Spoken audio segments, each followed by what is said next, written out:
श्री शिवाय नमस्तुभ्यम दोस्तों, स्वागत है आपका अपने यूट्यूब चैनल पर। तो फ्रेंड्स, कल है भाद्रपद की शिवरात्रि।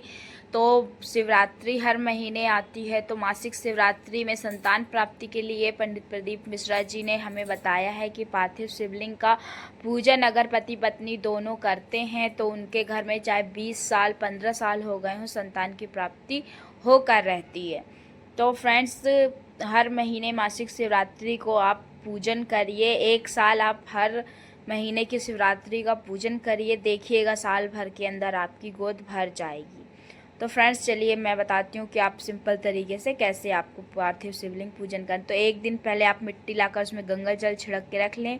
फिर एक लोटे में कटोरी के ऊपर एक अक्षत का चावल रख दें। फिर उसी पानी से आपको पार्थिव शिवलिंग बनानी है। फिर आपको दूध और क्या बोलते हैं, मक्खन या घी गाय का मिल जाए तो बहुत अच्छी बात है।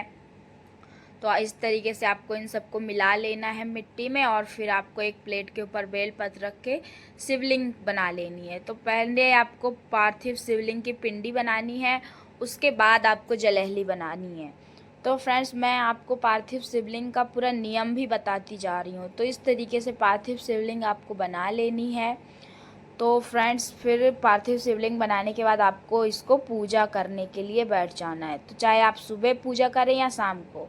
फिर आपको जल, दूध, दही, घी, शहद जो भी हो, पंचामृत, सबसे आपको भोलेनाथ का स्नान करा देना है। फिर उनको टीका चंदन लगा देना है, और फिर जो भी आपके पास सामग्री हो, अक्षत और कमलगट्टा और काली तिल वगैरह, जो भी आपके पास सामग्री हो तो आप चढ़ा दीजिए, और ना हो तो कोई टेंशन वाली बात नहीं है।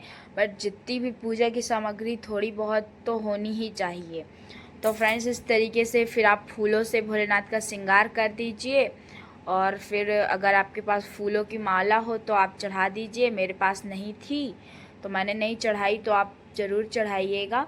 तो फिर भोलेनाथ को आप बेलपत्र और दूबा, समी पत्र, जो भी आपके पास हो सब कुछ चढ़ाइएगा। फूल वगैरह चढ़ा दीजिएगा और इत्र लगा के फूल में चढ़ा दीजिएगा। और फिर आप धतूरा चढ़ा दीजिएगा अपनी कामना कर कर। और एक चीज़, आप गेहूँ ज़रूर चढ़ाइएगा। गेहूँ चढ़ाने से हमारे इस घर में संतान की वृद्धि होती है।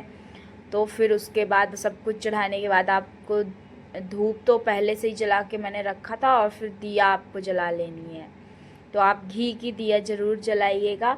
तो घी की दिया जलाकर आपको भोलेनाथ की आरती उतार लेनी है, शिव जी का आरती कर लेनी है। तो देखिए, इस तरीके से आपको सिंपल तरीके से भोलेनाथ का पूजा कर लेना है। कोई भी कठिन पूजा नहीं है, बहुत ही सिंपल तरीके से आप इस तरीके से पूजा कर सकते हैं अपने घर पर। फिर आप फल वगैरह जो हो भोग लगा दीजिएगा, आरती का पानी उतार दीजिएगा और आरती दे दीजिएगा भोलेनाथ को। फिर उसके बाद आप शाम को या फिर 2-4 घंटे बाद पार्थिव शिवलिंग का विसर्जन कर दीजिएगा। तो पति पत्नी दोनों इस तरीके से अगर पूजा पाठ करते हैं तो अवश्य ही उनके घर में संतान की प्राप्ति होती है, ऐसा हमारे पंडित प्रदीप मिश्रा कहते हैं। तो हम तो उनकी बात को सच में मानते हैं, क्योंकि मुझे भी उनकी कथा सुनने से संतान की प्राप्ति हुई है।